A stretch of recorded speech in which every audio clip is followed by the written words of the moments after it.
Blog Talk Radio. Paranormal Review Radio.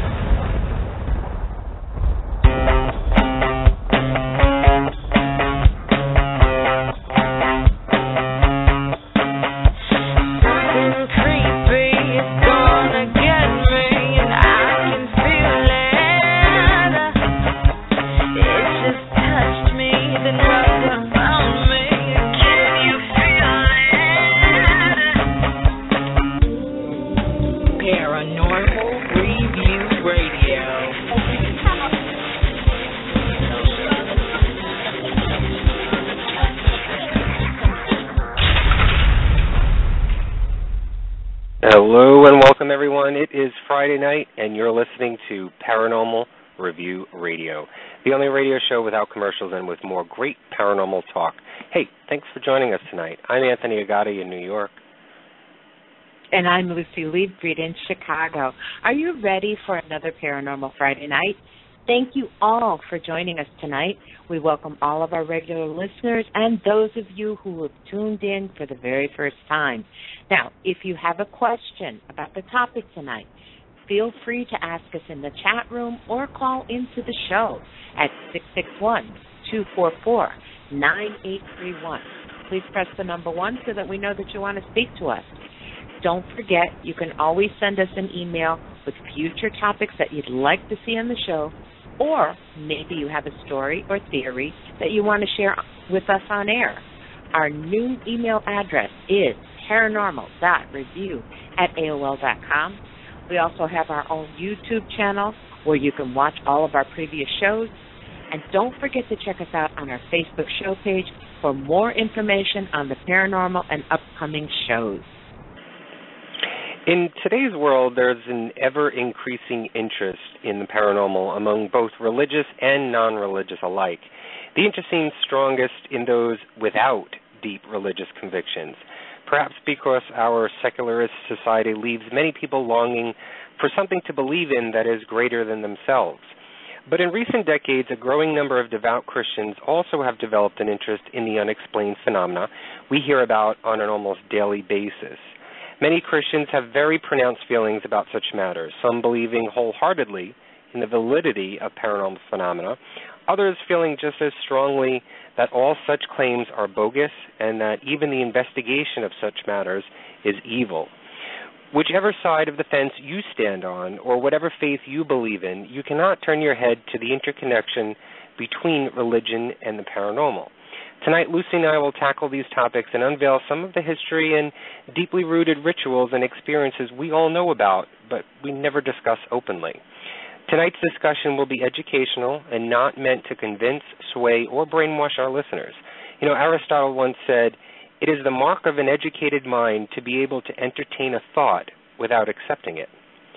So tonight, Lucy and I are going to talk about religion and the paranormal.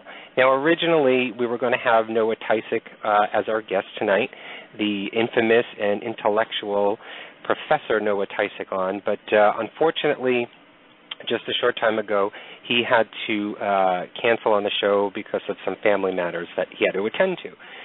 So, but we're going to continue the show tonight. I think it's a pretty important topic to talk about.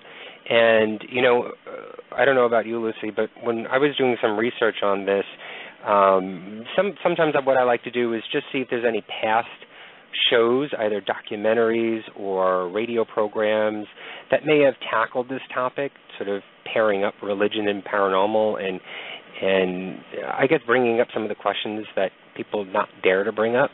And I did not find not one show that devoted itself to this topic. I mean, there were some intellects of the media that talked about religion and whether or not there are some true believers in the paranormal, just like what I sort of explained in the intro. But some of the topics that we were going to discuss with Noah tonight, we're going to bring up as well and talk about. So I don't know about you, but I haven't seen anything as far as in media. Did you ever come across anything that talk show hosts talked about, or documentaries even about religion and the paranormal? I found a few things more like, YouTube videos of like panel discussions of paranormal and religion. But as far as shows go, I found like maybe one or two, and they kind of like, they didn't go too deeply in it. It's almost like there's this unspoken taboo as to really delve into the subject. Are you getting that? You're hearing that noise? I'm hearing it too. No, I was just telling you to put your mic to your mouth because it's not as loud. Okay. Why, what kind of noise are you hearing? I'm hearing all kinds of like maybe, see, it's gone now. But then before it was kind of like, I don't know, it's weird. It's kind of like an air or like a whoosh sound. Oh, I don't know. I'm not hearing it now. Maybe it was my air conditioner? I don't know. I don't know. That's what I thought. That's why I hesitated for a while. But what I was saying is that, the couple shows that I found, they kind of like glossed over the whole subject. No one really got into the actual discussion of religion and paranormal. It was almost kind of like, it was very, very like light. Like, we're not really going to delve into it. We'll touch on it. But no one really asked any deep questions. No, there's a lot of, and I don't know what panel discussion, as you mentioned before, that you saw. I honestly did not see anything on it. But what I did come across were a lot of thesis papers, a lot of reports, some that were published in journals in regards to, I guess, like statistics on religious faith-based people and the percentage of what they believed in the paranormal. You know, what percentage believed in UFOs, what percentage believed in ghosts, demons, and the like. But, the topic that we're going to get into is much deeper than that. We may even get into what some people may consider to be a little bit controversial. But again, we're not trying to brainwash anybody. We're not trying to convince or sway anybody in any direction. Now, if you've listened to the show, you know how deeply religious Lucy is, both from the Native American spiritual side, but as well as the Christian Catholic side of her. You don't hear that much from my end. And it's not that, I do have faith-based, I was indoctrinated into into Catholicism. But, and I'm going to be perfectly honest with everybody tonight, and it's sort of going to be a thread within tonight's show. I'm sort of questioning my faith right now. And that's not a bad thing. I think when people hear that, they say, oh, my God, you're disrespecting God and, whatever. But, I'm just questioning it. And the reason why I'm questioning it is because a lot of what I do within the paranormal is conflicting with what I've been told to believe in or how to believe in as I was a child. Within the paranormal, everybody always talks about, okay, where's the proof? What's the evidence? What did you get? Oh, that's crap. That's nothing. Or, oh, my God, that's really great evidence, That's all that we do within the paranormal is we search out for what? The truth. That's what we're all looking for, is the truth. And so that mindset, I'm sort of correlating to a lot of different aspects within my life, in the meaning of my life and every other aspect that I do on a daily basis, but also my religion. And I'm turning those methods into the belief that I've had for so long, and I'm questioning it, and I'm saying, well, is that true within the Bible? Did God really do that? There's things that I'm finding out that I'm sure a lot of Christians or Catholics may not even know about that is within the Bible. If you're not a hardcore study of the Bible, you may not know a lot of the things. And a bunch of the things that I have learned about made me question it, because all along you think of one thing about your religion. And here's something else that comes up that is not taught in Sunday school or is not broadcasted in your Sunday service church or anything like that. And so you sort of question why. Why is it not? And I've done a lot of research into it in papers and in books and also in videos. I've listened to hundreds of debates on this topic. But that's sort of where my mindset is at. And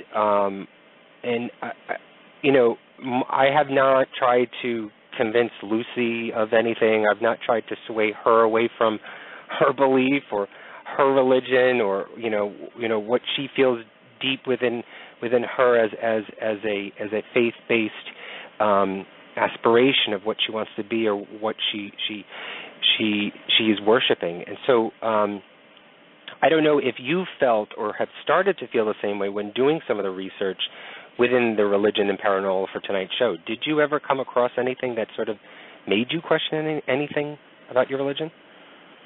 Well, I think I need to preface everything is that, yes, I do have a deep spiritual belief, but I've always had conflict with the things that I was taught, from the Catholic side. The more I learned about the Native American side, there's a whole lot that conflicts with what you're taught as a child. Well, yeah, you already have that conflict between the Native American spiritualism and Catholicism, let alone now even trying to defend or, be the prosecutor for either side of those cases, But doing this research kind of made me, well, I mentioned it to you before. I mean, there's some things that I came across that really have me questioning what I've been taught as far as Catholic side. As far as the Native American side, the paranormal is part of it. It's part of everything. I mean, there's a belief in ghosts. There's a belief in so many things that the Catholic side really doesn't believe. And if you look at the history of this country, what did the white man do when he came to this country? He considered the Native American savages because of their beliefs. They said that we were damned, because of the things that we believed. So my conflict was always there, but some of these things that I was reading about and, even looking at other religions other than Catholic to see what they believe in makes me really, I have questions. I'm beginning to really question. And aside from that, I've already got this disillusionment with the Catholic Church as it is, with the things that transpire and the way it's run and maybe its purpose. That question's always been here. This show, this research helped me to kind of like open my eyes to other avenues of belief. I don't know if that makes sense. Yeah, no, I wouldn't categorize it to where it's leading you. I think it's just making you question. I think it's just making you think about what you sort of took advantage of, the knowledge that you were indoctrinated to or the religion that you were indoctrinated to, because believe me, your religion is based on your culture. If you grew up in Iraq, you'd be Muslim. That's just the way it is. And you would have been brought up in another type of atmosphere, in an environment. You just so happen to have been born in the way that you were, grew up and learned and were provided the knowledge and tools that you were at a very young age, and just told to believe it. And it's just become instilled in you. And, I don't want people, again, to think, and I'm sure there are people out there that may have had at some point in their life right now, if you think about it, everybody who's listening, I can guarantee you that at one point in your life, you may have questioned things. And it may have been for a brief second, and who knows, somebody may have said something to you, or you may have read something and got you over it. Or it could have made you turn completely around and change your faith. Maybe you changed to Buddhism. Maybe you changed to Judaism. Or maybe you became an atheist. Who knows?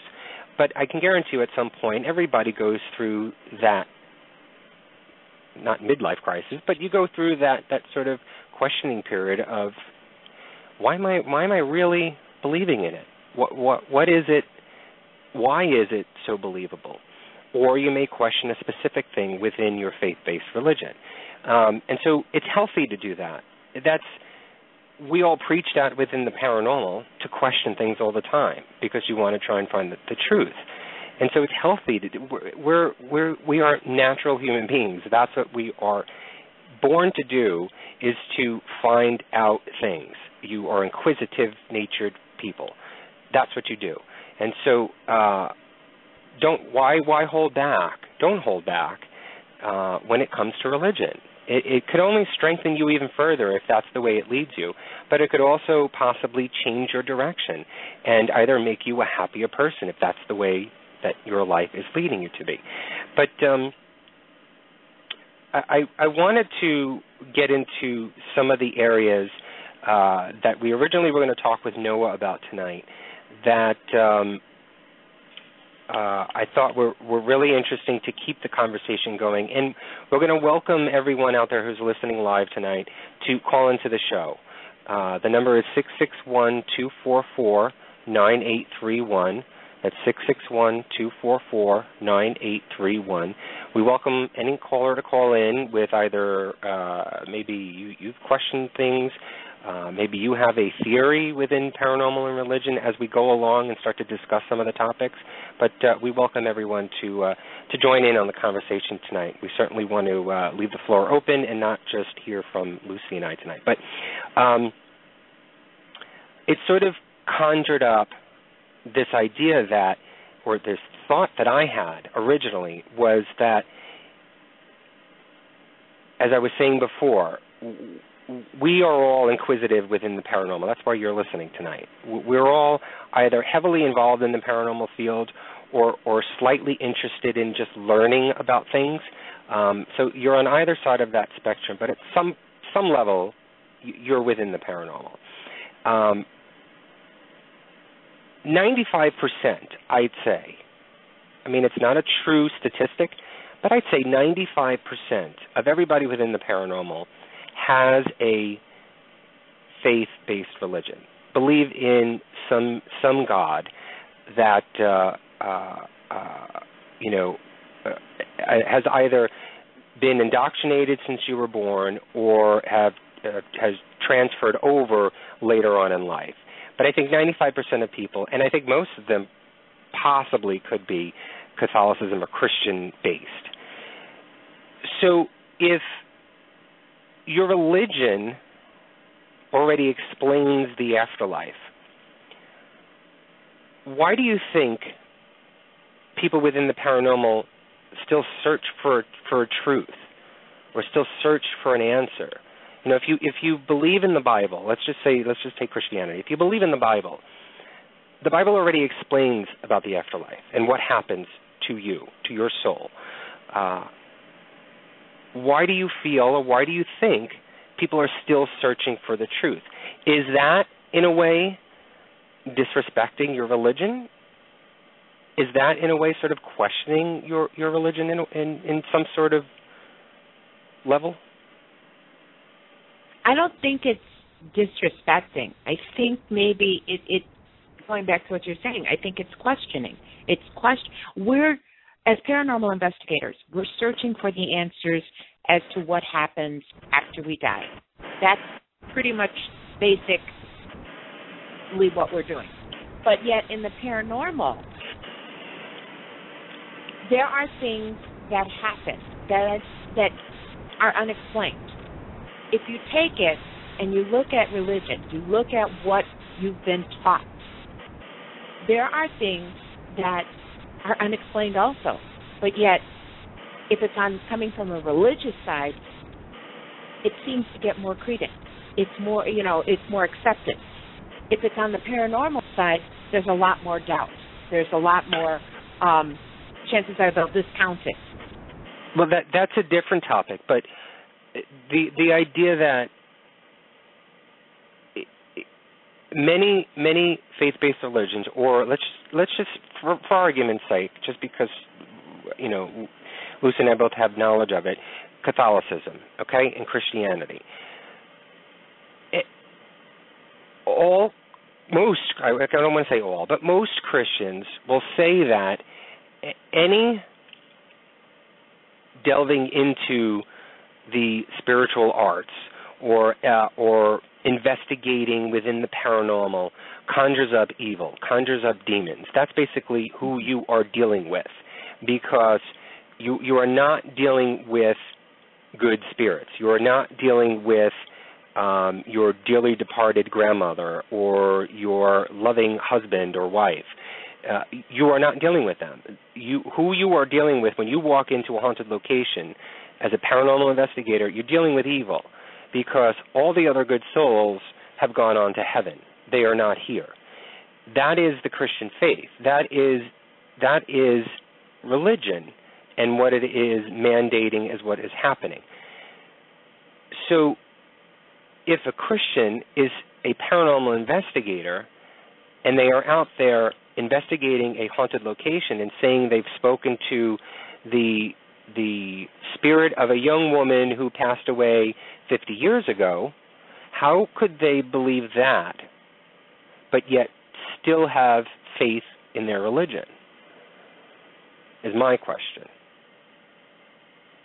It's a valid question. I don't know. I mean, I can't answer it because, to me, I know that there is such a thing as the paranormal. I know there's unknown. One question that came up to me, when here's my question then for you. You say you know the paranormal is real, right? Yes. But to you, what is the paranormal? The paranormal are things that I can't explain. Okay, let's put it this way. In the Catholic religion, there are things such as apparitions, where the Virgin Mary has appeared to people. Or, there's been there's stories about people seeing an angel. I've never experienced that. I don't know that. But yet, as far as the paranormal goes, I have experienced an apparition. I have experienced communication with something. And I have this deep down belief that if something is evil, you'll know it. You'll feel it.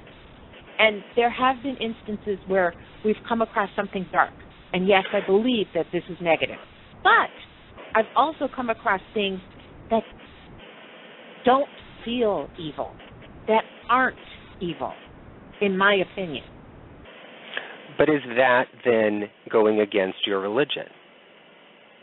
Yes, it is going against the Catholic religion. Now, it's not going against the Native American side. No. But it is going against the Catholic side. I'm a tarot card reader, okay? Just because of that, I'm going to help, because that's divination according to my Catholic religion. It's something that I should not be doing. It's evil in the eyes of the Catholic Church. Well, see, when I was doing research, there's one word that I remembered hearing during a debate, and then I did some further discussion. One word that you hear most pronounced is two words. There's the word prophet and there's the word prophecy. Now, in the beginning of time, and I believe it's derived from a Greek, from something Greek. I can't remember off the top of my head right now, but I know it's Greek. It derived from the Greek language, and since its inception of that word and the variation of prophet and prophecy, it was originally meant to mean storyteller, one who would speak and communicate with others in regards to a previous event or a current event. It was not meant to signify communication with another person in regards to future incidents or happenings. Somewhere along the way, in time, in history, that word's definition changed. And they're not sure if whether or not it changed first within the Bible or if it changed within society and therefore was implanted into the Bible afterwards. And so when the Bible talks about prophet and prophecy and how, such people as tarot card readers and psychics are witches and all of this, I think there's been something lost in translation there, where, because to be perfectly honest with everybody, the Bible was not written by God. The fact is that the Bible was not written by God. It was written by man. And man had translated it hundreds and hundreds of times. And so when I'm doing transcribing at work or anything that I do where I have to copy something down, I may not copy everything word for word.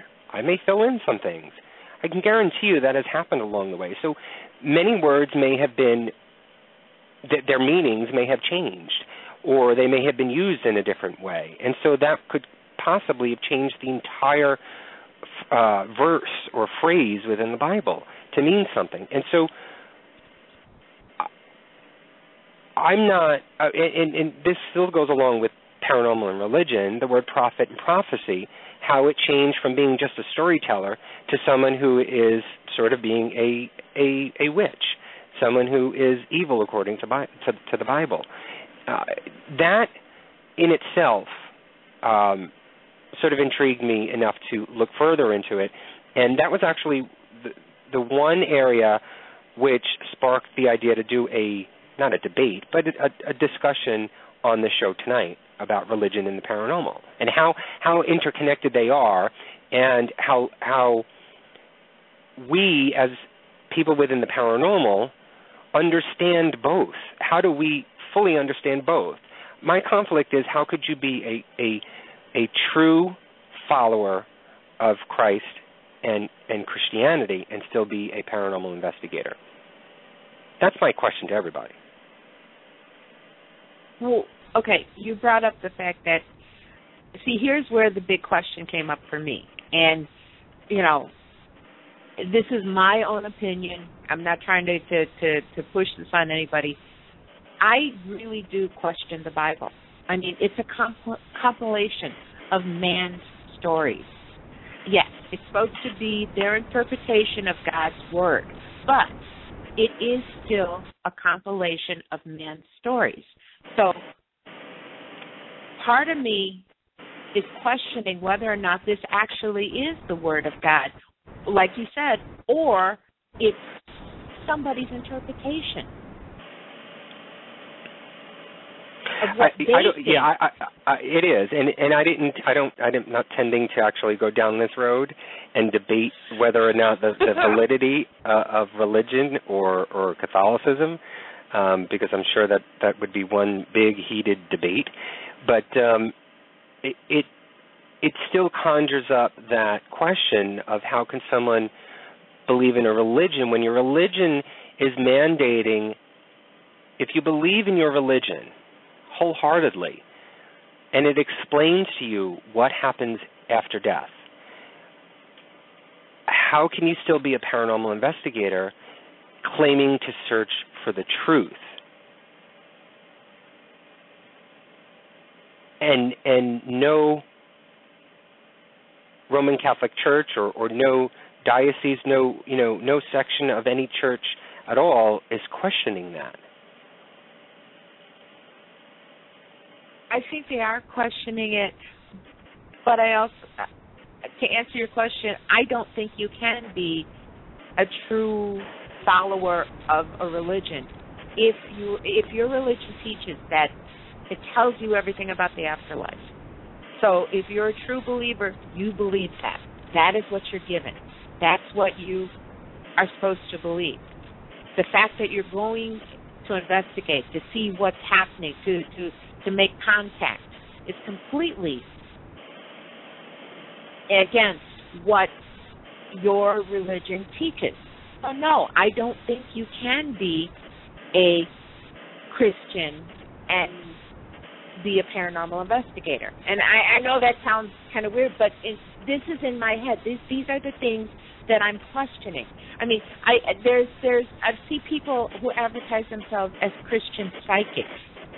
That right there, the whole word connotation, Christian psychic.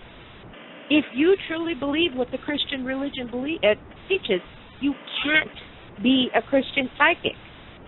You can't. You just can't. You may justify it in your own mind, and I think that's what people who are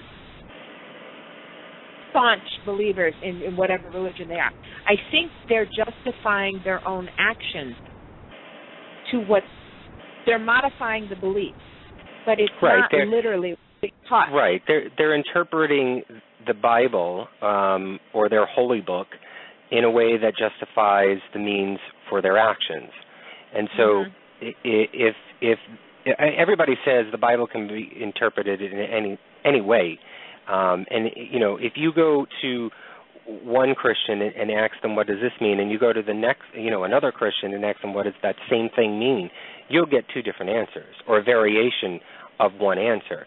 And so it all is an interpretation in one's eye as to what they believe the Bible to be. And I think that's what's happening right now with religion in the world, is that there are some, especially I think within the younger generation.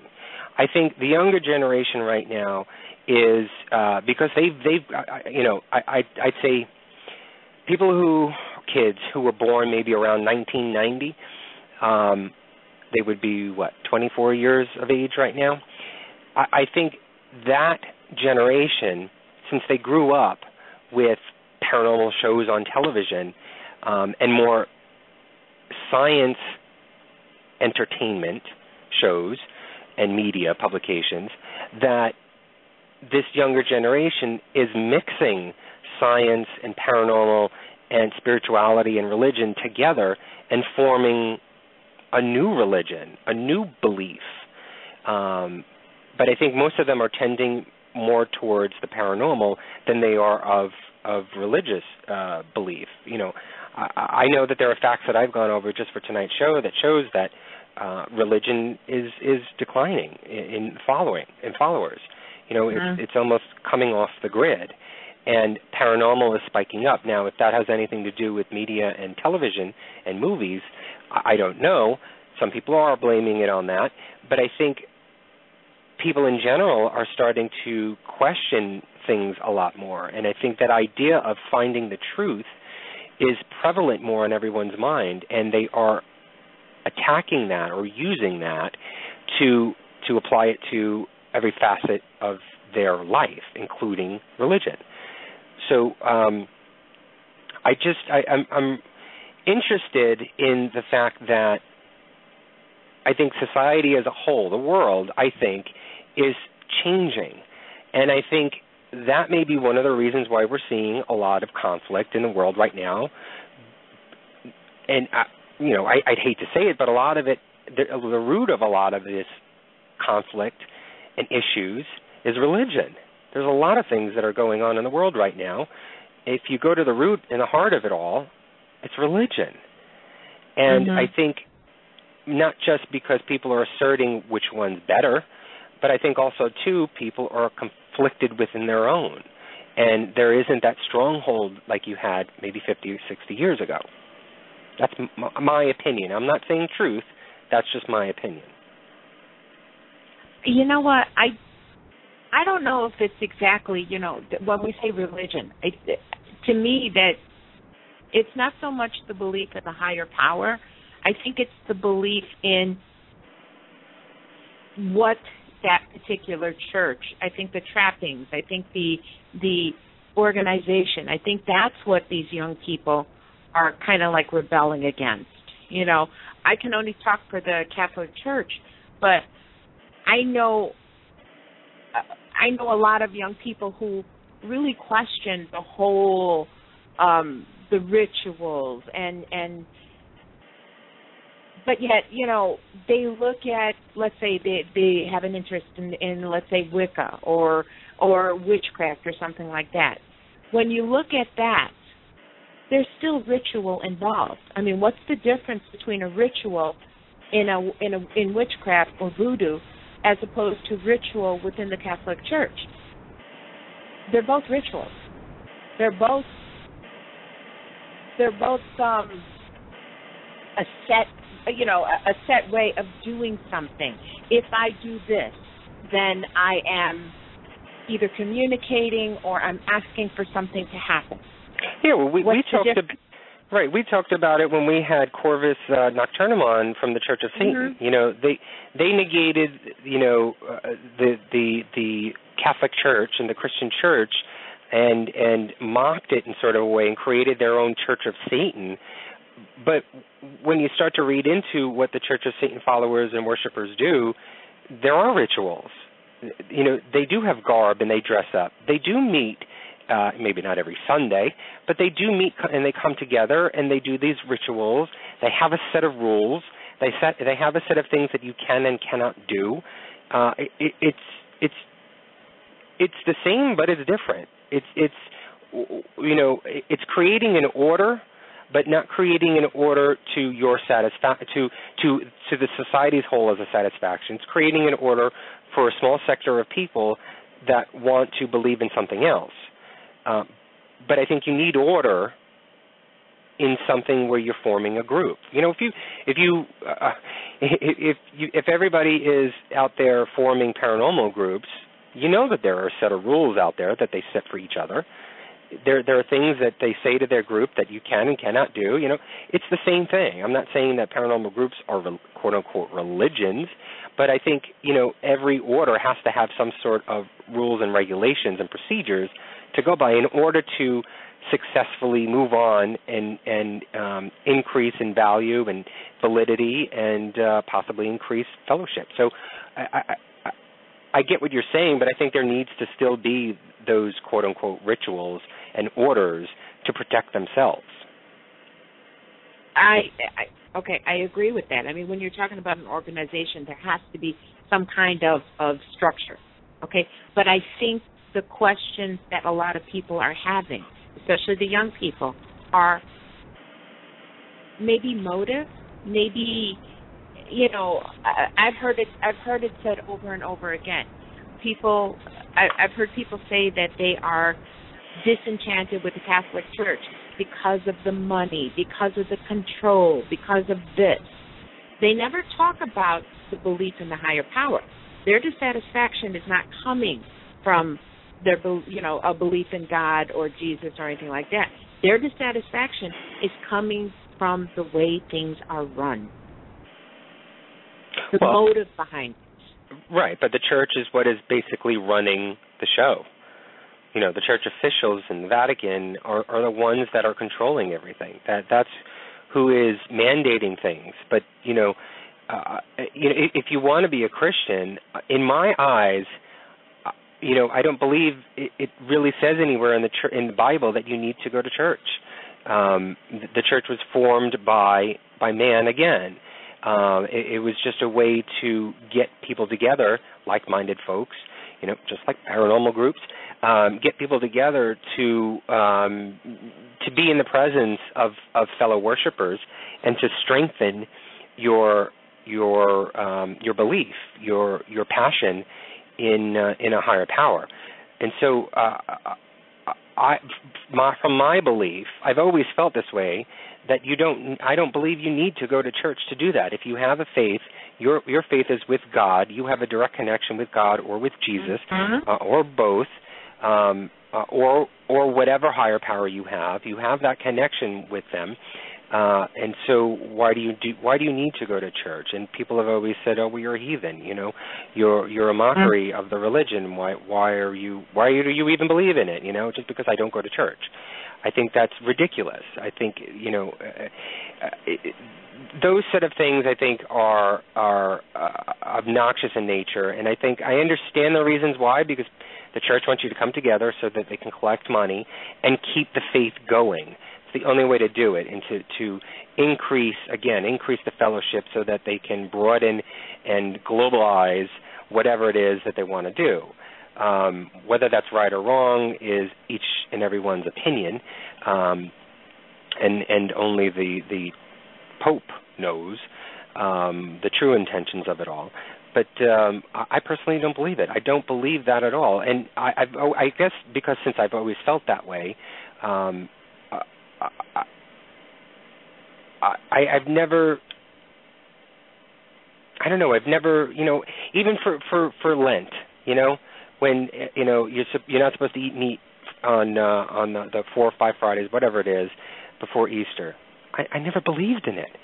And one of the reasons why I never believed in it is because at one time the church had stated because of some issue, I don't know what it was and how many years ago it was, I don't know if it had to do with the fishing season or something like that, where the church came out and said, okay, don't worry about it. If you cannot get fresh fish or eat fish, don't worry, the church will excuse it. Who are you to make that decision? Are you God? And so I kept saying to myself, well, okay, then what's the point of it? Why is it? It's not written in the Bible that I have to do that. It didn't make sense. And again, I don't want to go down this road. We're going too much into it, and I don't want to debate it. But I have to say something. Everything that you've just said is what is in what's called the Gospel of St. Thomas. It is the writings that were found. Catholic Church won't recognize it, and basically what it says that you don't have to go to church, that God is within you, that you can worship anywhere, in a forest, in your home, in a field. That's what it says, and I think, to me, that made so much more sense than you have to be in church and you have to do this and you can't eat meat during Lent. Those things, I've always questioned those things. Well, I'm gonna Lucy, I'm gonna take a caller. Okay. Area code 413. Hello, you're on the air. Hello. Hello. Who's this? Hey, Anthony, Lucy, good talking with you. It's Lou Mastriano. Hey, Lou, how are you? Good. I just had you on speaker. I had to take you off speaker. Hey, I wanted to talk. I had a theory, and I figured that's why I would call in, because I guess this would be the night to do it, because we're talking about religion and the paranormal. And there's an aspect of it. I get a lot of heat on this theory as far as evolution goes and the whole Darwin effect thing. Mm-hmm.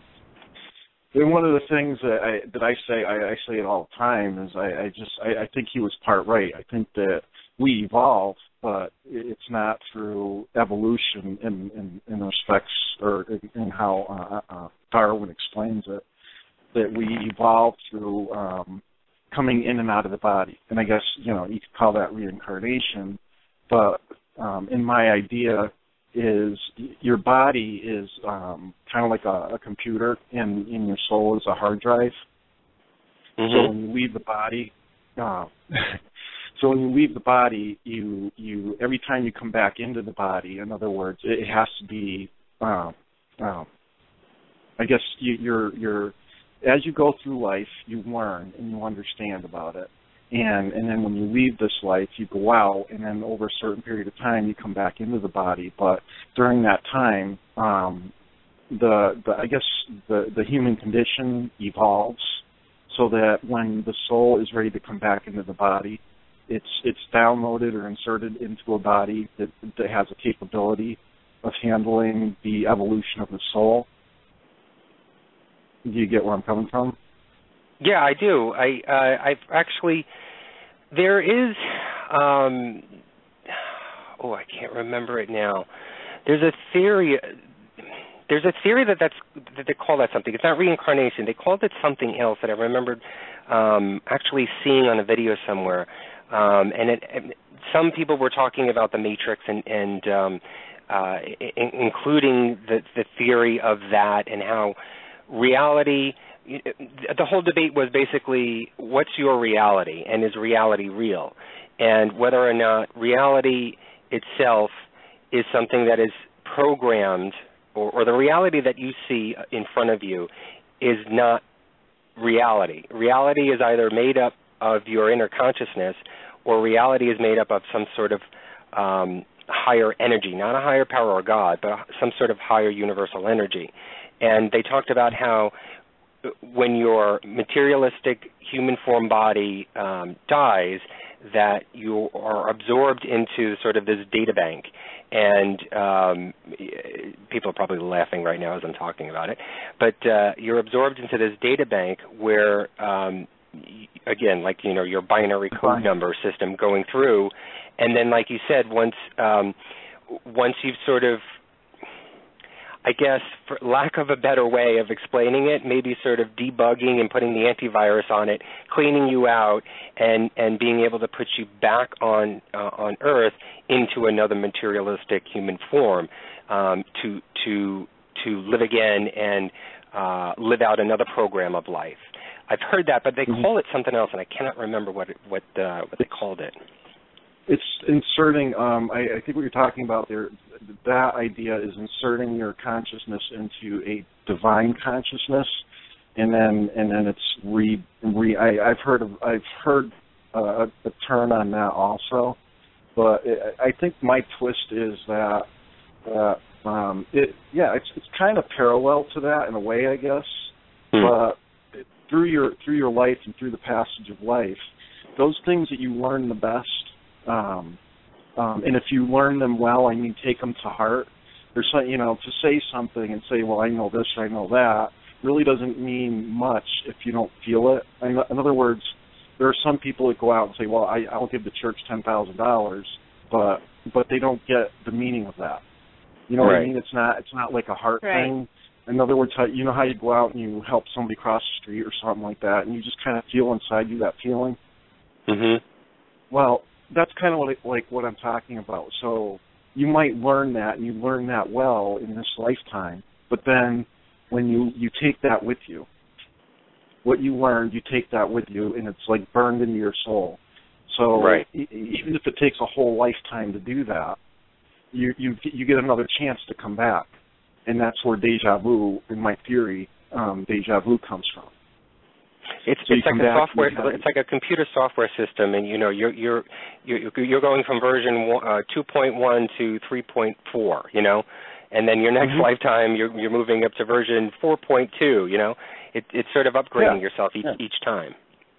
Yeah, depending on what you learned well. Right. What you guys are describing to me is kind of like the definition of an old soul. It's the sum of the lifetimes that you have lived. You know how they say some people are old souls.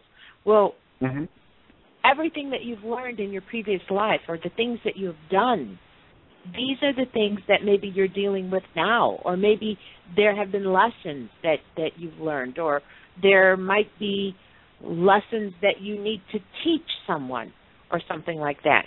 And then when it comes to the paranormal, it's like maybe what we experience is someone else's programming, coming through. Maybe there's something we need to learn from them, or maybe there's something that we can teach them even though they're on the other side.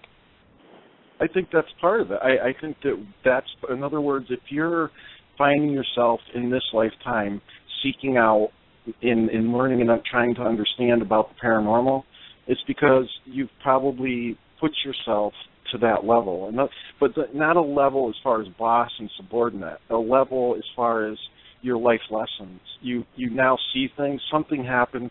A lot of times I hear people, and it happened to me too, where I've seen things when I was growing up and stuff like that, and that's what caused me to really kind of immerse myself into the area and the field of the paranormal.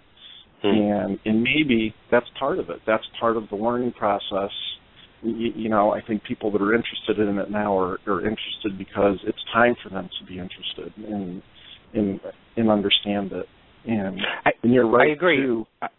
I agree, because I think, some people have said this to me, that people within the paranormal have been given some sort of secret knowledge, or have been able to obtain some sort of inner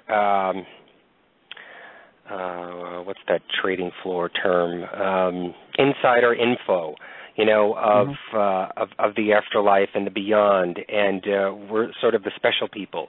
And where people look at us crazy, obviously we are, because the knowledge or the intellect of a person who is a non-believer cannot comprehend what a person who believes in the paranormal already knows or already has the knowledge of. Exactly. They look at you like you're crazy, or you should be seeing a doctor and on medication. Yeah, right. I mean, it's definitely a different. I hate to say it, but it's true. It's like you're a different breed of human being, like a mutant. It's like right. how can you see this stuff? And people question that all the time. What do you mean to see shadows? And you try to talk to your spouse about it, and they think you're nuts. And so something's happening. There's some kind of a understanding and evolution happening there where so many other people don't have a clue. It's a true thing. It's happening. And it's kind of like, dogs, animals can see at night, and we can't unless we use special, night vision goggles. But we don't slap our animals around and say, hey, you're stupid. How can you do that? You're not supposed to be able to do that. It's there. Well, you can't help it. It's all part of an awakening. I mean, like you said, yes, before, a few years back, if you said, I believe in the paranormal, I go and I search for communication, you were looked at as crazy. But yet there are more and more people that are delving into the paranormal. They're searching for answers. So it's all part of the awakening. It's all part of things that I think are supposed to happen. We talked about this a while back, that even the indigo children, or the people that they categorize as indigo children, or star children, that they've been sent here to guide the ones that have started to awaken and bring them to the next level, and help bring them to the next level of the awakening, of the enlightenment, so that the world can change, and the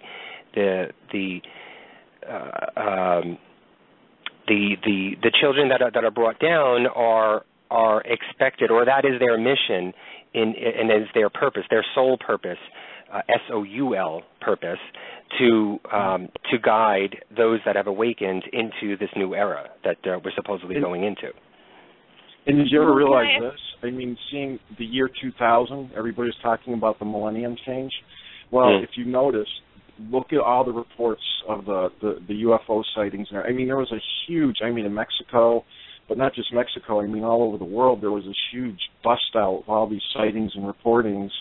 And what if that was the change, like what you just said and what Lucy said? What if that was the awakening? What if that was the monumental thing that was supposed to occur? Not computers crashing, but another part of human evolution. In other words, and look, all the shows that are on now, and like you said, so many people interested in it. What if that was it? What if the awakening and this huge change that was supposed to happen is happening now, and it's in part in the big, and what it is it's paranormal, But it's hard.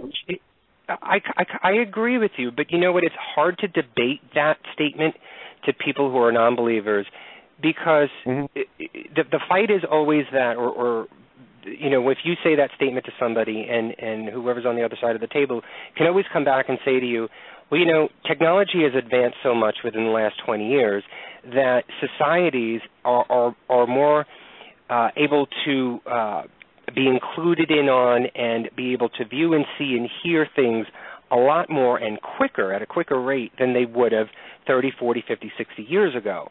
And so the idea that, there's more UFO sightings, or there's more paranormal phenomenon that's going on, some people are attributing, and I kind of get it, understand where they're coming from, and they're attributing it to this advancement in technology because of the internet and cell phones and, more personal video cameras and so on and so forth, that things are more susceptible to being broadcasted and not relying only on the major media companies to be able to broadcast like we used to in, 1960s and 70s.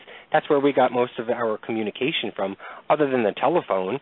But I think most of the advancement in technology, I kind of agree with them that could it be that And that's why we may be relating it to, oh, well, it's the awakening period, but is it just because of that, or is it in addition to or because of the advancement in technology that has brought in our mindset and for us to be able to see, hear, and feel, essence, feel more?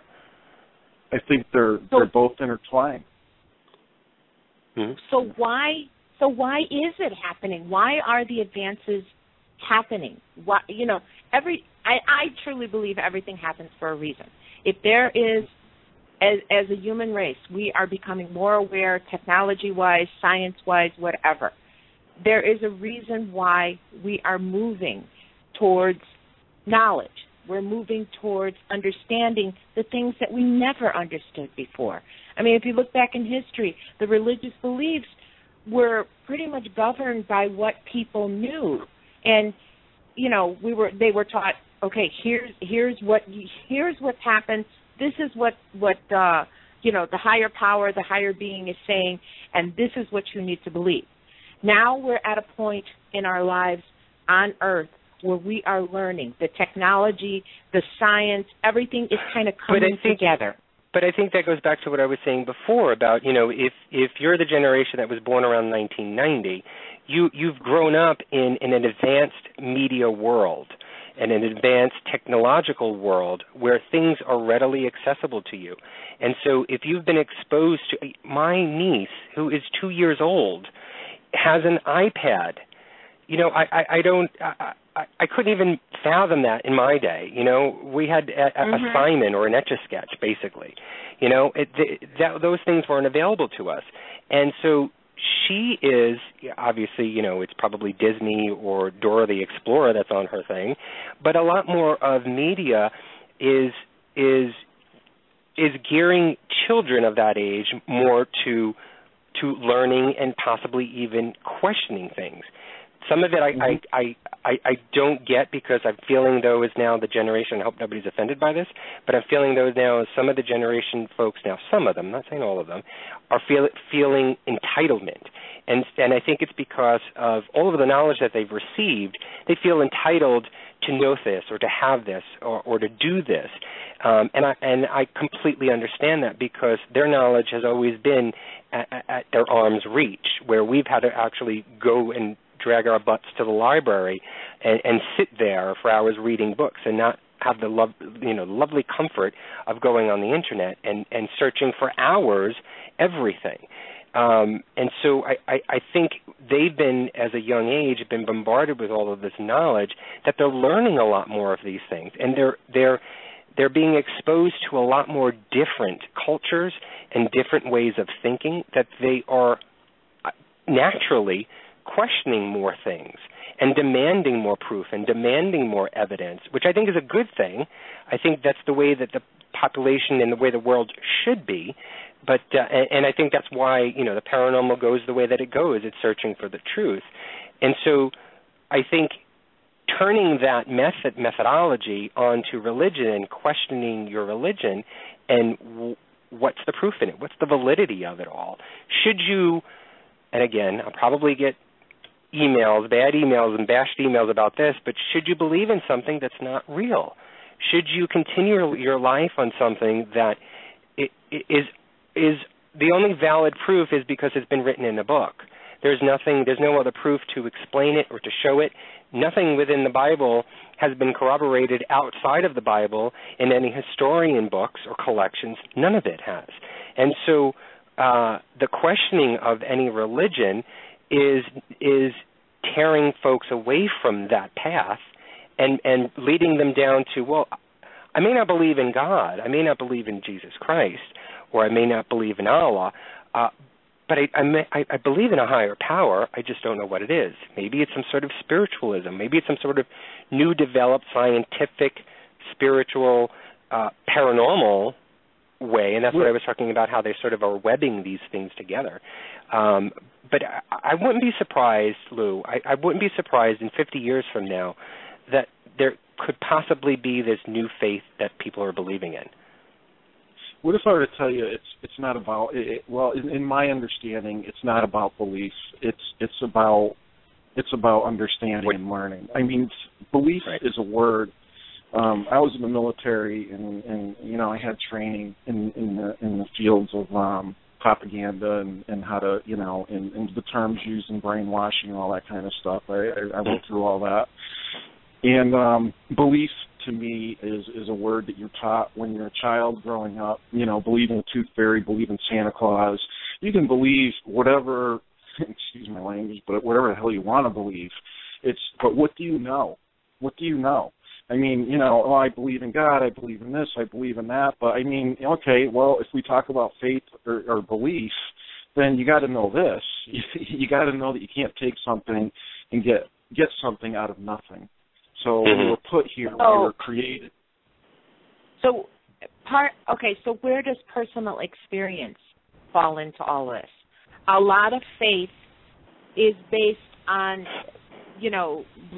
blind faith is based on things that you cannot prove and you don't know, things that you've been told. But there are people who have faith because of their own personal experience.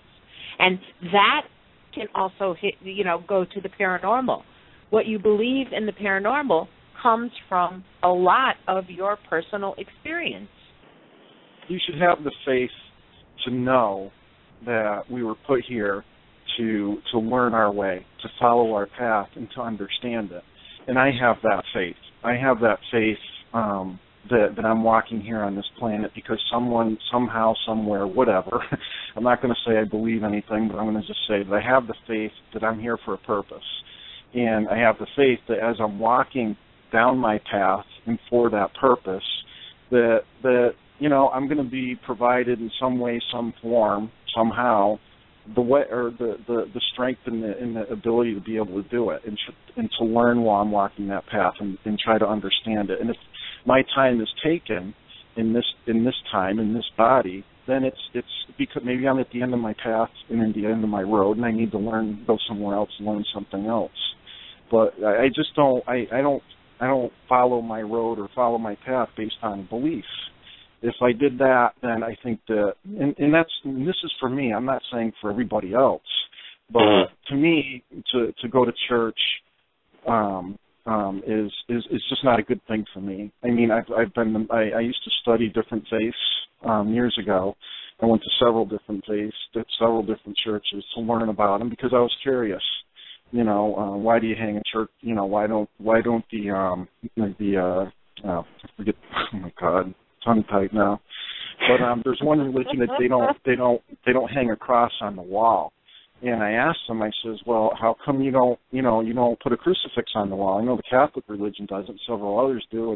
And one of the elders told me, he says, well, if Jesus was shot with a pistol, would you hang that up on the wall?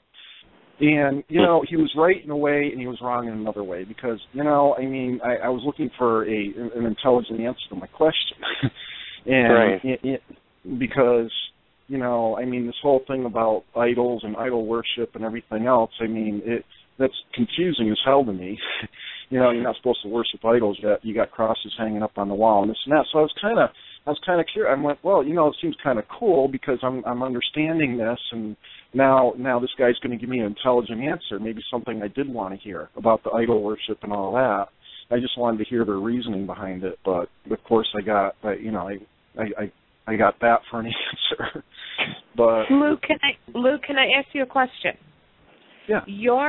Your experiences with the paranormal, has it? You said you don't have beliefs, but what you've experienced in the paranormal, has it given you any kind of? Has it given you any belief? The things that you've experienced yourself with your own eyes, your own senses, has it led you to believe anything in particular? It's led me to understand a lot. I understand that there's a lot of people in the world that just haven't encountered or experienced some of the things that I have. But then again, there's a lot of people that have. And so I understand that. I understand that I totally understand, and to me it's a fact that there's an afterlife because I can see it. I've seen it all my life. It's around me, and so I know. It's just something I just simply know. And nobody's going to tell me that if I go outside my apartment right now and get in my truck and drive down the street and come back, oh, you didn't do that. That was a figment of your imagination. You know, I mean, I know I'm not crazy. I know I'm not Fruity Loops or anything like that. So I know that the things that I'm experiencing, if I can't explain them in the physical way, in the physical realm, then something's happening there, and I know enough about myself to know that I'm not crazy, and I'm not seeing things, and I'm not hearing things. And it's just that simple.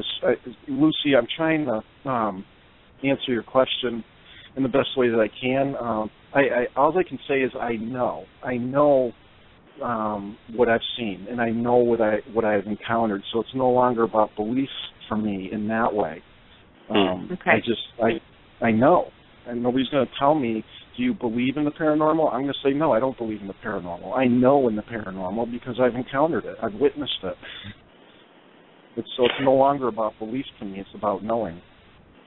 So I'm going to go back to what Lucy and I were talking about in the very beginning and pose the question to you, Lou, if you don't mind. Do you believe or do you think that people who are within the paranormal, who are either, just touching paranormal and trying to understand it and learn about it, or the people who are diehard paranormal investigators and who go out there and search out the truth, do you feel as though that they can have a faith-based religion at the same time? Oh, yeah, sure. Yeah. And the reason why I pose it is because and I was saying this before Lucy, if your religion has already indicated to you what specifically what the afterlife is all about, and word for word and line by line it explains to you what happens, then are you going against that religion if you are a paranormal investigator and learning things that are the complete opposite of what the book is telling you? I know. I think that when people do that, I have to. It's not funny to me, but I think it's great. I think that it's an awakening. I think what they're doing is they're starting to understand more about this life and what it's all about, and that's why they're going out and they're doing that. They're not so much, I shouldn't say breaking away, but it's kind of like if you were sheltered in a lot of these third world countries. I mean, oh my God, I've been there.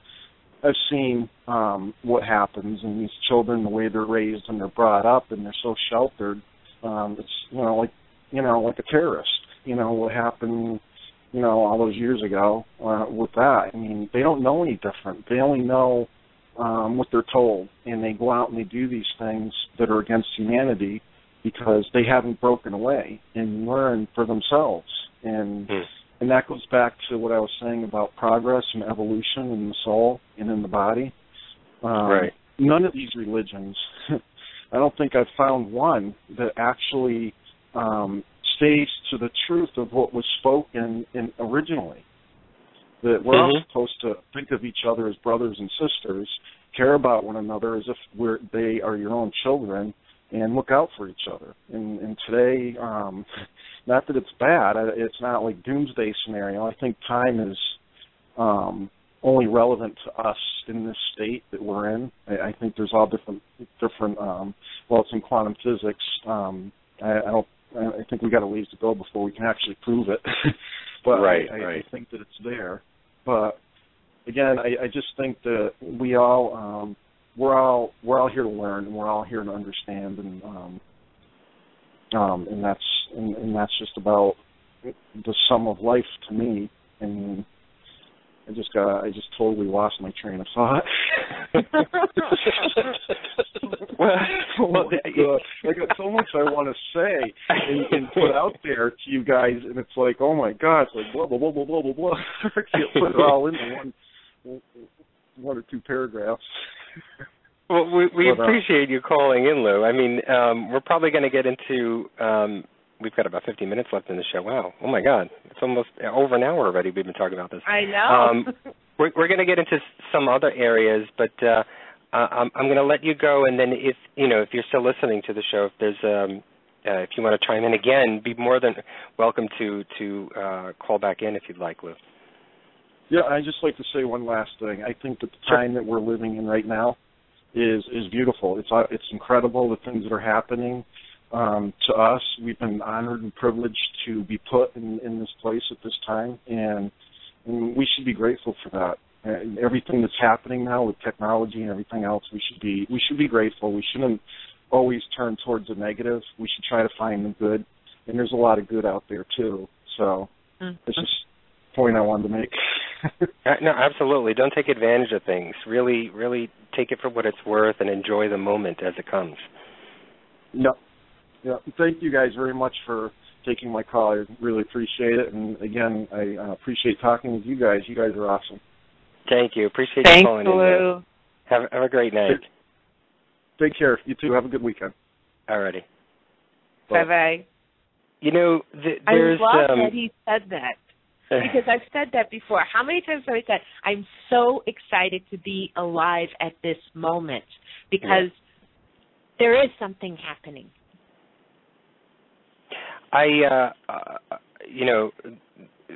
Still sticking with the topic of religion and paranormal, I've heard some people say that, first, atheists. Let's just mention, I just want to mention this about atheists. Atheists,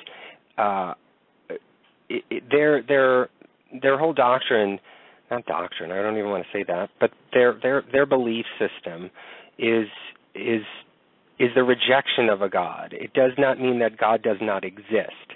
They are rejecting a God. And their whole point of things is if you can show proof of your God, then it is something worthwhile to look into further, and they would be interested in that fact. But their claim is that they have not found anything up until this point right now that is pure evidentiary that there is a God. And so to further that even further, they don't believe in anything supernatural, obviously, because they consider God as being supernatural. Mm-hmm. They believe the Bible is supernatural. They don't believe in it. And so for someone to be an atheist and to be a paranormal enthusiast or a paranormal investigator, it's sort of unheard of because it's an oxymoron almost. The balance is not level. It's out of whack. But I don't believe that to be true at all. I think you can still reject a God, quote unquote, a God, not have or not be attributed to any particular religion, but still have a belief that there could possibly be something supernatural out there and just don't have the evidence for it. And the way you're going to go about it is going to go the paranormal route and be the paranormal investigator and be your own life investigator. Instead of being a paranormal investigator, you're a life investigator.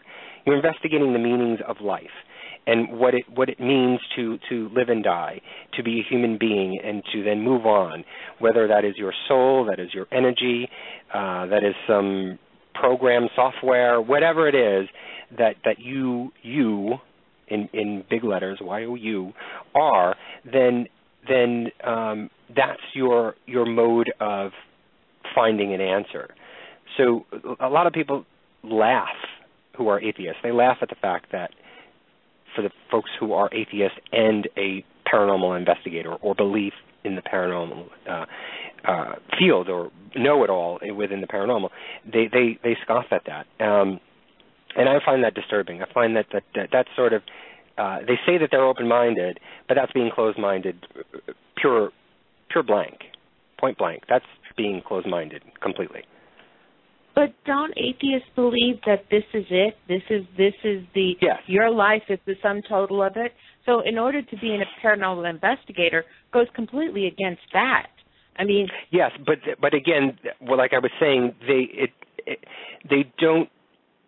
reject a God, but they don't believe that there's a possibility that a God could be there, a God, or some higher power form that was the creator of the universe, and has, a destination for us after our humanly formed bodies die.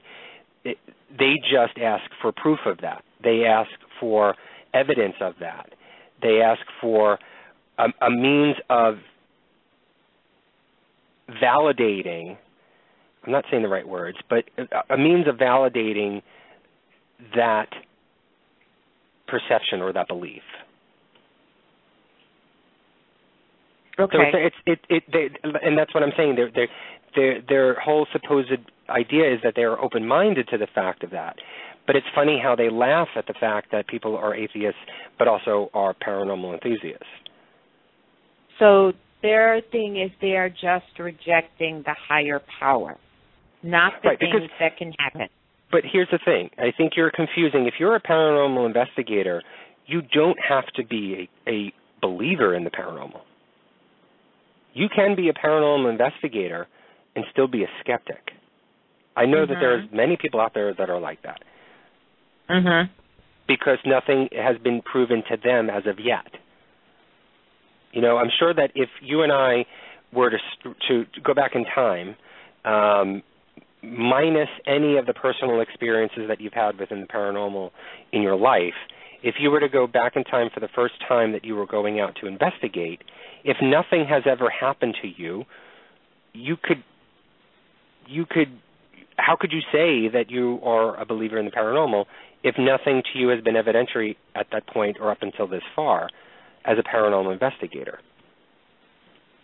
Until you've experienced something, until you've been able to catch something, and you believe it, then you can say, I believe in the paranormal. I know the paranormal to be true. Did I just lose you? Wouldn't having that open mind, even without the experience, because there's so many people that do go paranormal investigating, they don't get experiences. They've never come in contact with anything. But they may have had personal experiences on their own without investigating, is what I'm saying. But if you wipe that slate clean, if that has never happened, and you one day say, okay, I'm going to be a paranormal investigator and I'm going to search on my own, it's just like you being a detective. If you are going out there to search for a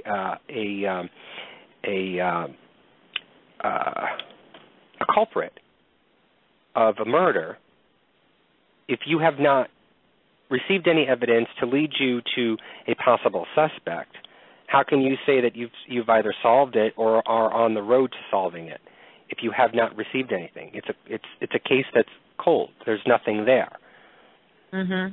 It's the same thing with the paranormal. If you've never had anything that you've been able to experience and no evidentiary means to justify your belief in the paranormal, then obviously you can't truly say that you believe in the paranormal. You wouldn't say that if you didn't have anything. But it seems so kind of like closed in. I mean, what about experiences, accounts from other people? Don't you just discount that? You automatically discount what someone says they've said? I mean, even like in investigation, you're a detective. You're going out, you're looking.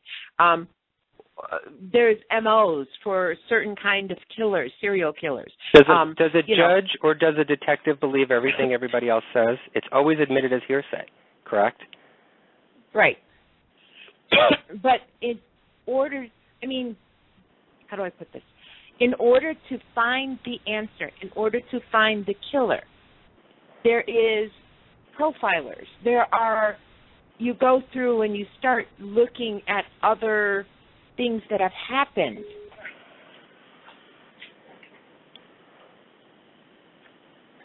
Right. Hello? So those things, hold on one second. My computer just went really weird. Okay. You look at the things around. I mean, you just don't go in and you just say, look, I don't believe that this is going to happen. I don't believe this because of what I believe. You take into account the other things that have happened. There's a serial rapist out there, and it's known that he strikes every night at 3 a.m. he does this, he does that. That's from evidence.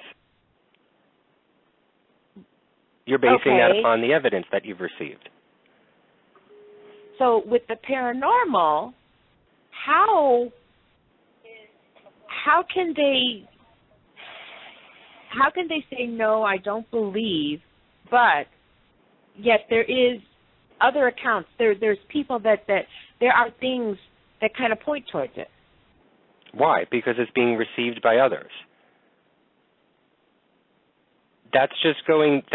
You've just defined what religion is. You've just defined the way that people believe in religion, because if it's been printed and somebody else has proclaimed it, you believe it to be true and evidentiary. So in other words, what they're doing is they're simply questioning.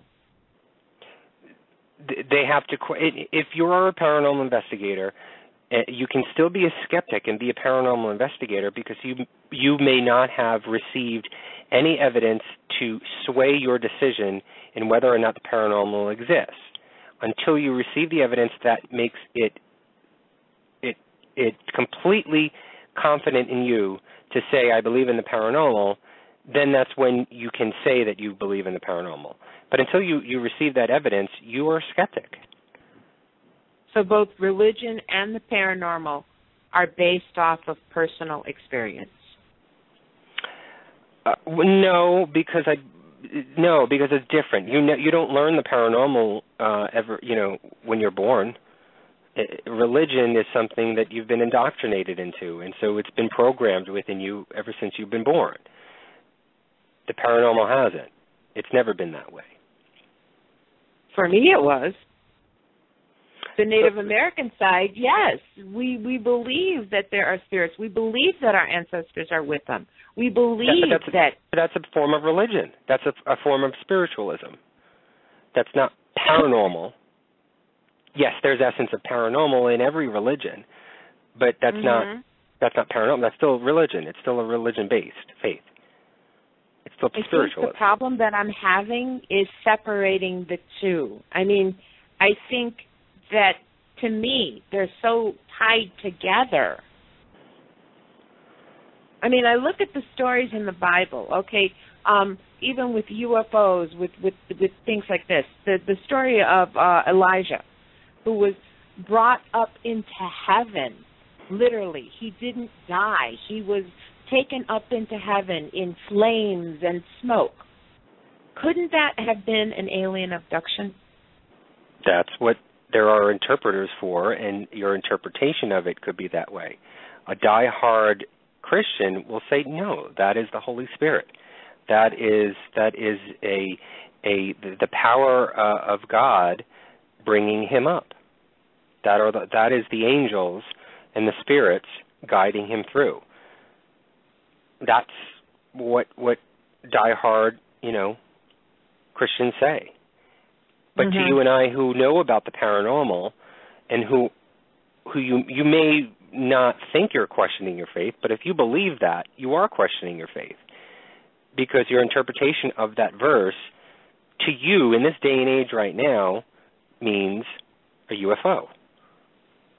And I have, and I will admit, yes, I have been questioning. The more I learn, the more that I read, the more that I find, I do question. I do question what I've been told on that side. Now, as far as the Native American side, I haven't really questioned it, because a lot of things that I'm learning and experiencing are making sense to me. It's starting to click. In fact, I think I'm leaning more towards the Native American beliefs than I am the Catholic beliefs. One of the other areas that I wanted to get into with Noah, and I think Noah had listed this for us as sort of some of the topics that he wanted to discuss, was being slain in the spirit. Now, everybody's heard about being slain in the spirit. If you haven't heard that terminology or that phrase, it's being hit with the Holy Spirit, basically. It's overcome with the Holy Spirit. Yeah, it's just being overcome with this feeling, this power, this light, this energy that comes over you. Euphoria. Some people say that. Exactly. Some people say that they get this euphoria within the church, or they get it at a time of crisis, at a time of questioning, sitting in their bedroom, whatever it is. They are overcome with these feelings. It's usually happiness and joy and comfort, knowledge, even. But if you take that description, many people within the paranormal have said that they have felt the presence of a spirit come through them. You know, they felt this cold breeze and this warmth, or some sort of emotion has come over them. And many paranormal investigators have said that there's been some spirit that has come down, and most of them, can't say all because I have not read every single transcription of every paranormal group out there, that most of them say that it is either it's the spirit that they are in search of at that moment. So if it is, you know, Gladys who lived 60 years ago, and that's the story that she died in this home, and you are attributing Gladys as the one that is the spirit coming through you, or walking through you, or having her essence come within you, and that feeling. But not many, if at all, are attributing that to being slain in the spirit, not being, I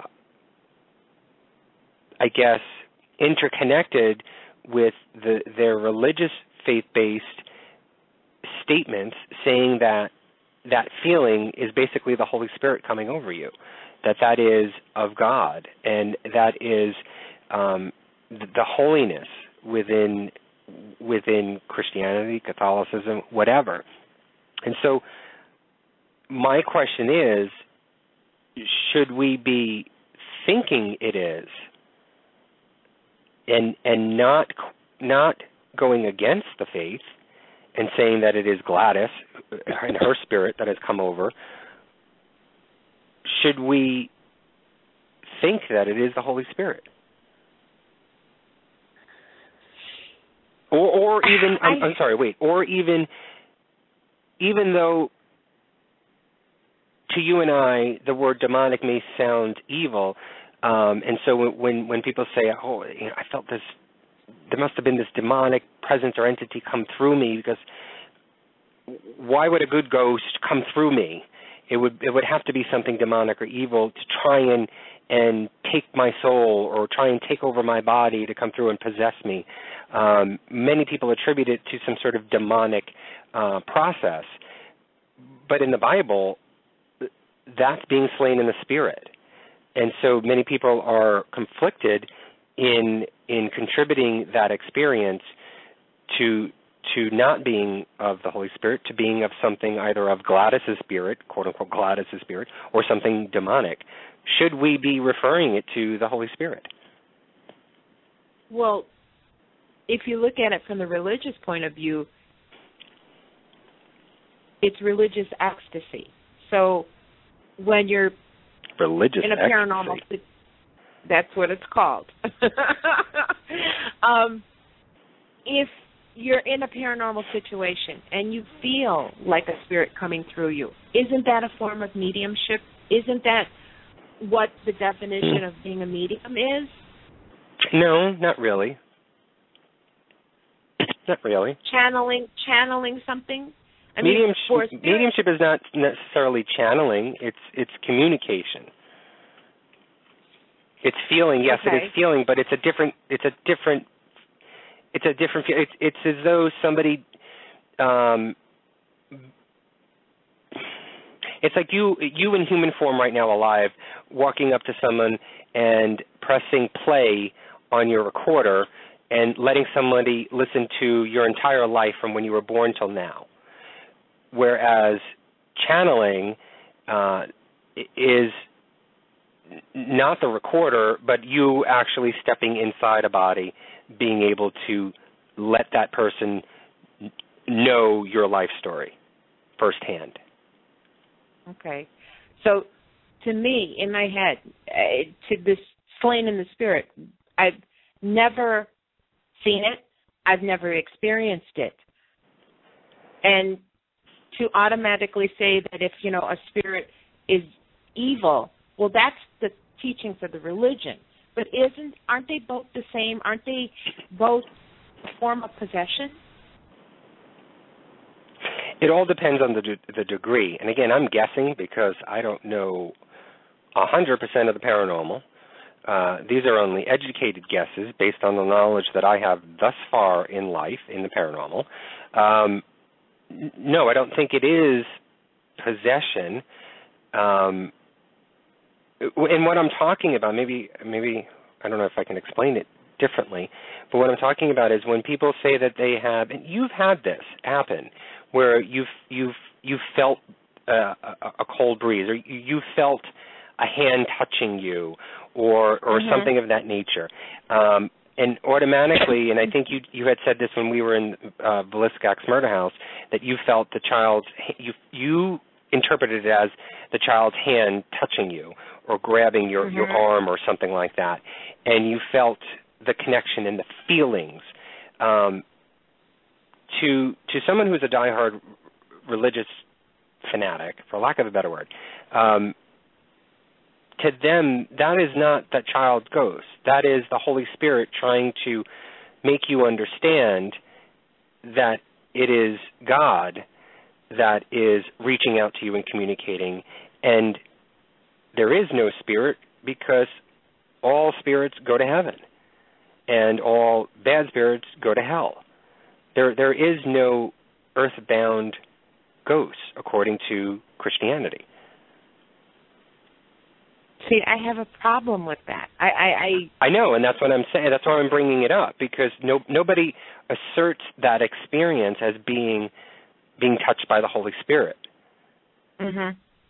They attribute it to whatever the spirit is at that moment. And so then my question is then also, too, which goes back to the very beginning, is how can you have a religion like Christianity if you are a paranormal investigator?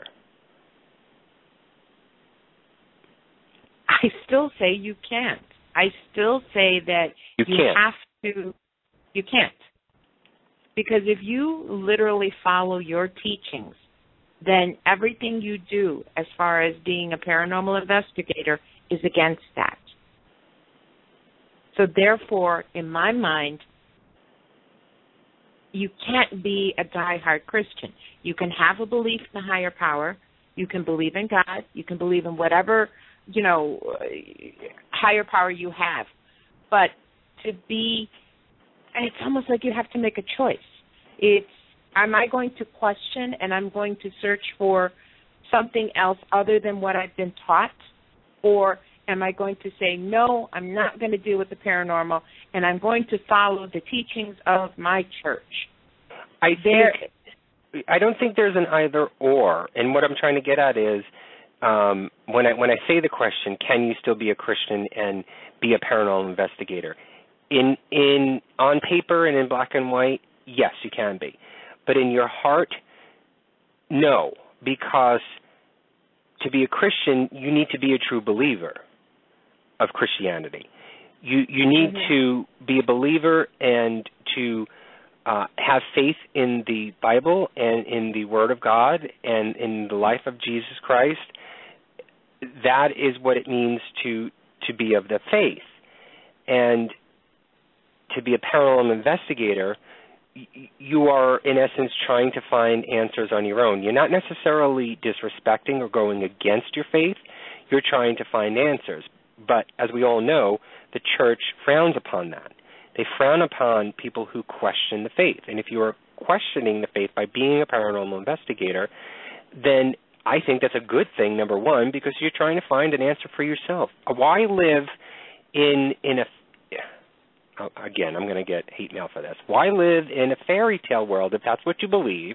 Why live in a fairy tale world when you can live in truth, in reality, in something that you know is to be true, and a better understanding of where your life can go to and will possibly end up being.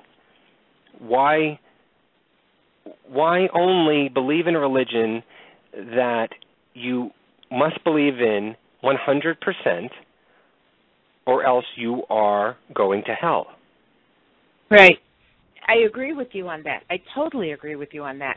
And I'm thinking in terms of, I am fascinated by Tudor history, okay? Mary, Bloody Mary. The Catholic Church burned a lot of Protestants because they did not believe in the Catholic Church. How can you put yourself inside that small box and say, there is nothing else but what I believe? I can't accept that fact, that there aren't other beliefs, that there aren't other things. And I think part of, like you said in the beginning, we are, part of our nature as human beings, we question. So if you don't follow exactly what your religion says, then you deserve to be burned. I don't get that. Same thing in Salem, when they thought that these women were witches. You know, I mean, they burned them.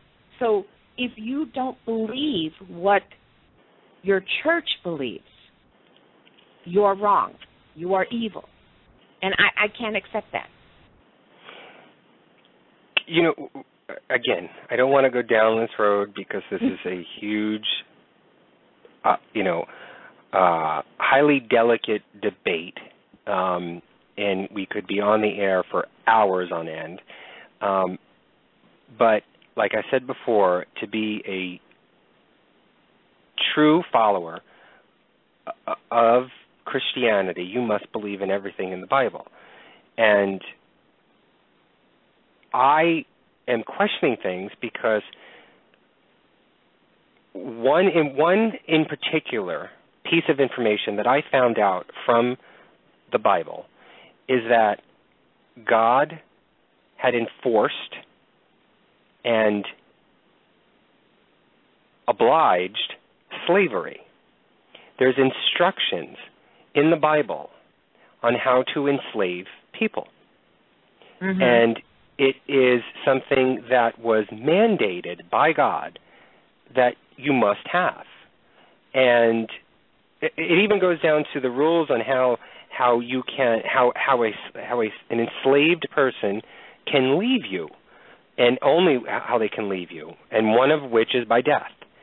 And you are allowed to beat your slaves. And so, obviously, I've questioned my faith solely based on those instructions that are in the Bible. How could a good and loving God enforce something like that and give instructions on how to conduct it? But people if you read the Bible all the way through, God is not always loving. I mean, he is a vengeful God at points. If you read the Bible, if you literally take what the Bible is, he is vengeful, which contradicts the whole idea of being loving and caring. That really gives me pause when I think about it. But then again, it goes back to what I was saying before. The Bible was made by man, not by God. The Bible was made by human beings, written down by passed on information that they've heard about through time, and had put pen to paper and wrote down these stories. So I can understand, because at the time that these were written at, slavery was like, you going to the grocery store. It was part of life. It was part of life. Right. It was natural for them. So I'm not saying that God has said to do that. I'm saying if that's in the Bible and that's what supposedly God has said, which I don't believe to be true if that is the fact, then it only solidifies my understanding of the Bible that man wrote it and man put in there what it wanted to put in there. And so then it questions me to say, then what else did man put in there that they wanted to put in there? How much of this is just made up? How much of this is just prophets, storytellers? The original definition of that word, storytellers, put into this Bible to create a law-abiding society. I mean, that's what it basically looks to me as though somebody has created something to keep cities and groups of people patted down, in line, and not get out of control, which I get. But to call it a religion and to call it that there is a God and a higher power, and if I don't do everything that is in there, there's more than 10 commandments in the Bible. A lot of people don't know that. There's 613 commandments. There are things there that there's more to life than just those 10 commandments. But nobody talks about the other ones. There are things in there that everybody does, I can guarantee you, every single day. And supposedly if you're doing them, you're not going to heaven.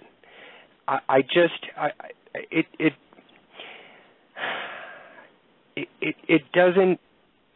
That's where I am right now. It's not sitting well with me as far as just believing it for the sake of believing it. And I think that's why I'm taking what I've been doing within the paranormal and attributing it to one of the areas is my religion and what I've been indoctrinated to.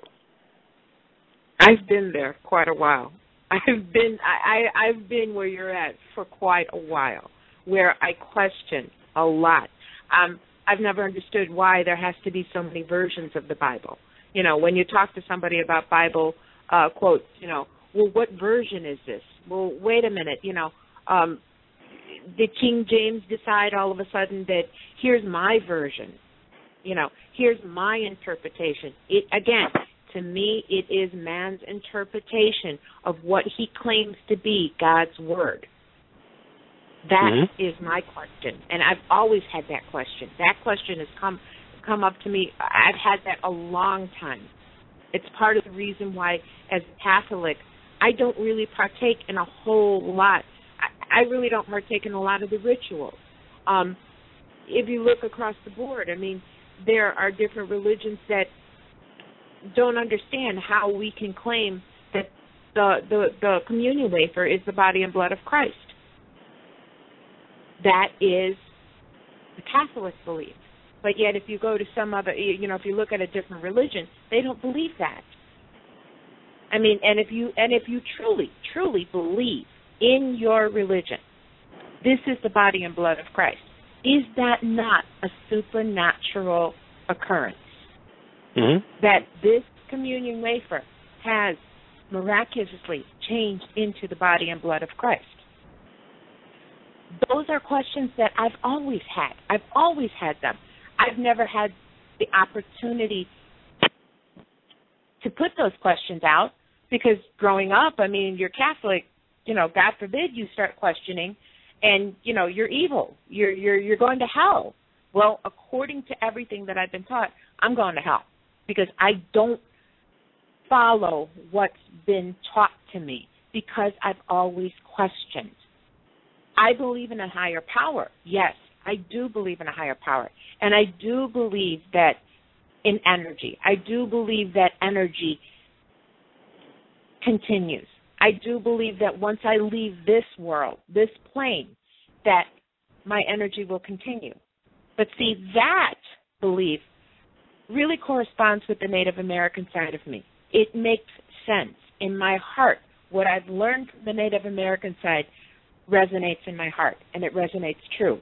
Whereas on the Catholic side, I have so many questions. And I'm not saying that it's wrong, and I'm not saying that it's not true. I'm just saying for me personally, I have questions, and I've always had these questions for a long time. One of the questions that I've had in regards to the Bible itself, not questions, but the way that I've sort of interpreted some of the scriptures, and not led me to, but it enforced some of my beliefs within the paranormal, is what you were just talking about before, about the story about Ezekiel, and how much of the paranormal that people have experienced in ancient history has been incorporated in this book and has been transcribed into a god, into a religion. I heard something funny the other day, that someone had attributed Jesus Christ to a zombie. Where else in the world, when you hear of somebody rising up from the dead and walking and talking to people, that nobody else attributes that to a zombie apocalypse or a zombie invasion?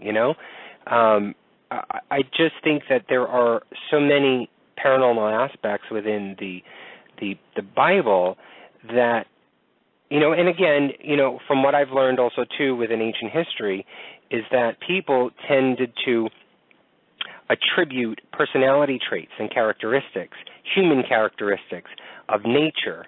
And so, the stars and the sun and the moon all had human characteristics, and they named them, just as the constellations. You've got Pisces and Leo. Everything is attributed to animals and mammals. All of these things had attributes so that they can be relatable. They just think about, hundreds of thousands of years ago, without smog and without the pollution in the air, you could see the stars 1,000 times greater. I'm probably lowballing that right now, but 1,000 times greater than you do right now. And so could you imagine being out in the night sky and seeing these bright stars, not understanding what they are, but attributing them that if you are a human being here, could that be a human being there, or some sort of higher God because they are there? Even in the Bible, I believe it says that the heavens and the earth were actually oceans. That the heavens, the skies, the universe was actually an ocean. People believe that to be an ocean. So, a lot of those attributes were given human characteristics. Could that have been the reason why we have so many religions now? I believe that to be true, just from the history that I have learned about. And along with that, because I believe in the paranormal, I believe many personal experiences that people have had in ancient history have sort of sewn their way into these holy books. And because you've seen the lights in the sky, and take this Ezekiel story, and possibly that was a UFO taking somebody up and being abducted. And, could there have been a person who came back to life and was an actual zombie? I mean, you hear stories now, even in the news, where people are proclaimed dead and then just, open up the casket during their wake and are back alive again. People back then would attribute that to a God raising you from the dead because they had no answer to it. They had no science. They had no philosophy to anything. Now we do. We know the answers, that it's a medical reason as to why that had happened. Back then they didn't. And so could that have been attributed to creating religions? And that's where I'm at now. That's where I'm struggling with. But I think it's a healthy debate that I have. I encourage it. And the reason for the show tonight was to allow people to be a little bit more open-minded to the fact that there are other possibilities. If you are a true believer of paranormal, then I think you should have that mindset to be more open-minded in the fact that anything can happen. If you believe in the paranormal, then are questioning things within the paranormal and are in search of the truth within the paranormal, then you should take that action and put it towards everything else in your life. And that is with people who you may not feel are truthful to you, if it is your job, and if it is your religion, especially if it's your religion, because that is something that governs your entire life. And so why waste time and energy into something that you may not believe in? Change it now if that's the case, or uplift it and build it more now instead of later.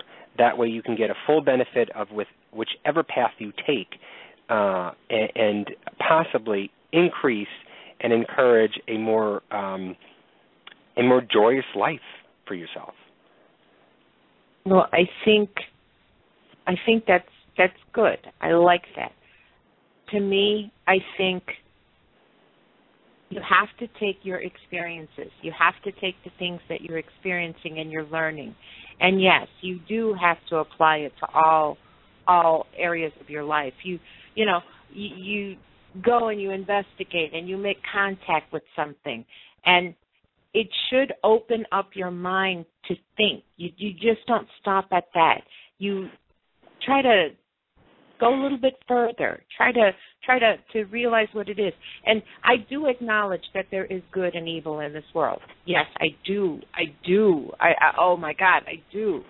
But I also believe that there are so many things we don't know and so many things that we don't understand. And until we find the true answers, we're always going to have questions. And it's good to question. I just want to question, I know we don't have that much time left in the show, but I just want to question what you just said.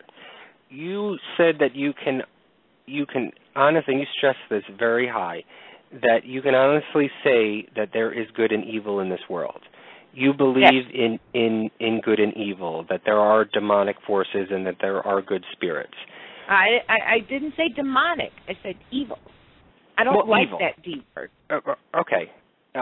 It's semantics, but yes, evil, bad spirits, or good spirits. You believe that there is this contradiction between the two. How do you know that? And the reason why I ask that question is because how do you know it's not your interpretation of the energy that's out there? I believe, don't know that. I don't know that. So how do you know that there is good and evil? For sure. Because that's what you said just now. Because what I feel in my heart.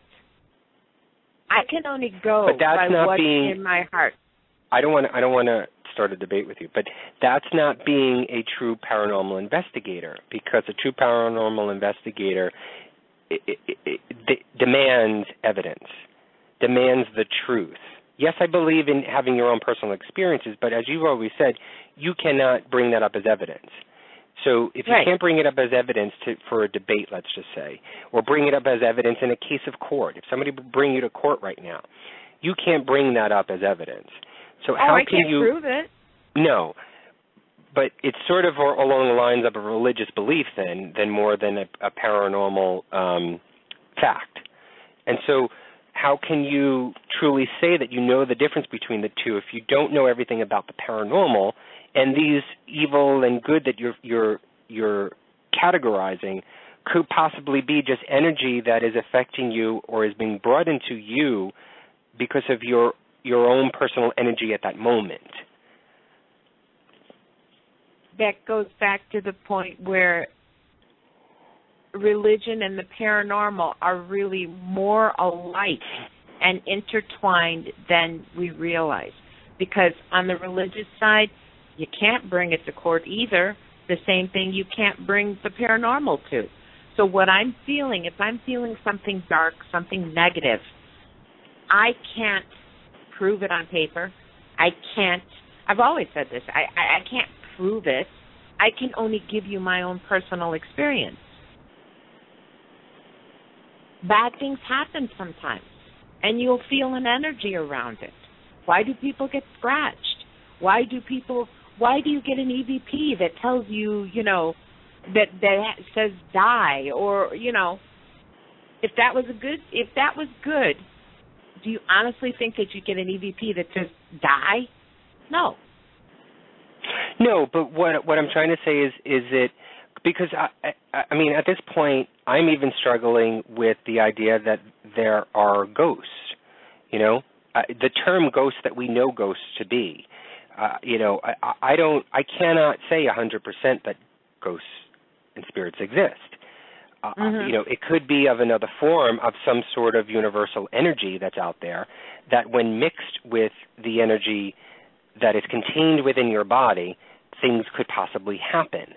And so I believe that there is a separation between the brain and the mind. Many people, including atheists, believe that the brain and the mind is the one thing, is all in one, that your brain is your mind. There's no separate conscious. There's no conscious instructing your brain on how to react or how to act or how to move and what to say. I believe that there is a difference. Now, I can't bring that up into court, but I can only assert that I believe it, not 100%, but I believe that is a possibility. And so if that is the case, how is that energy then mixed with other energies in the world, which we cannot see? What is the effect of that? Could that then create, because you may be feeling negative at that moment, subconsciously, that things are being interpreted and that energy is mixing and creating that energy into the voices or into whatever it is, the actions, that is perceived as being evil. Same can be said for good. I can't prove it. I just know what I feel in my heart. I know. I don't have anything that'll stand up in court. Right, and I like to leave the door open to any of the possibilities because, again, we will never know what the truth is until we cross over ourselves. And so I feel bad for when people say that they know the answer to the paranormal and this is it and they're sticking to it. But yet they don't have the evidence and the facts involved in the case to be able to say that definitively. And we've got about 3.5 minutes left, and I don't want to talk anymore because we could probably, again, talk for hours on this. And I apologize for cutting myself off, but I think this was a really healthy topic to discuss. I think it's really interesting to get into. Definitely we need to do this again, and hopefully Noah can come on and we can have this conversation again. We'll reschedule Noah. Yeah, we'll reschedule him, and we'll do this once more again. Probably in the next few weeks we'll do it. But I wanted to thank everybody for joining us tonight and listening in. I think it's a healthy debate. It's a healthy topic to talk about. And again, it just stresses the idea of leaving your mind open to any possibilities. If you disagree, you disagree. That's great. That's something that you feel strongly about. But what I ask is if you feel that way, then please try and have the research and the evidence that you can to back it up so that we can try and figure out what the real answer is or what the truth is, whether it's yours, mine, or a third party, whatever it is. So I'm going to turn it over to Lucy to talk about the Fan of the Week. Okay, the Paranormal Review Radio Fan of the Week this week is Sheila Carr of Baltimore, Maryland. She likes old school R&B, Kenny Rogers, Elvis Presley, Rob Demerick, Tabasco sauce, numerology, and of course she likes Paranormal Review Radio. Thank you, Sheila, for being a fan. Thank you, and congratulations. Tabasco sauce. Don't forget, if you want to be a Paranormal Review Radio Fan of the Week, just like us on Facebook at Paranormal Review Radio. Okay, there are so many things that we don't understand. What we come in contact in this universe has a different meaning to each and every one of us. What one considers a religious experience can be a paranormal experience to another. How can we determine what is what? The answer may lie within our own hearts. You are the only one who can find your own truth. What you believe can lead you to the answer, and that answer is meant for you and you alone. We want to thank everybody for listening tonight. We'll reschedule Noel for another time. Thank you. Anthony and I will be furthering our own search for answers next week. It's time to hit the road for another investigation, and we can't wait to get there. Where are we going? We will be broadcasting and hopefully streaming part of the night from St. Albans Sanatorium in Radford, Virginia. Join us next Friday night from the comfort of your own home and call into the show to take part in a live EVP session. Be sure you are listening to see what you can hear while we are there. You can communicate with us through the chat room. Now, our previous live investigations have been so much fun with the participation of all our friends, and we think this one will not disappoint you. Thank you to all of you for listening and being more than just friends. You're all family. You do mean a lot to us. Thank you, Anthony, for being my partner in the paranormal. I am so looking forward to our next adventure. So, until next week, Parapeeps, keep believing in the unbelievable and have a paranormal week. Good night. Good night, everybody. Paranormal Review Radio.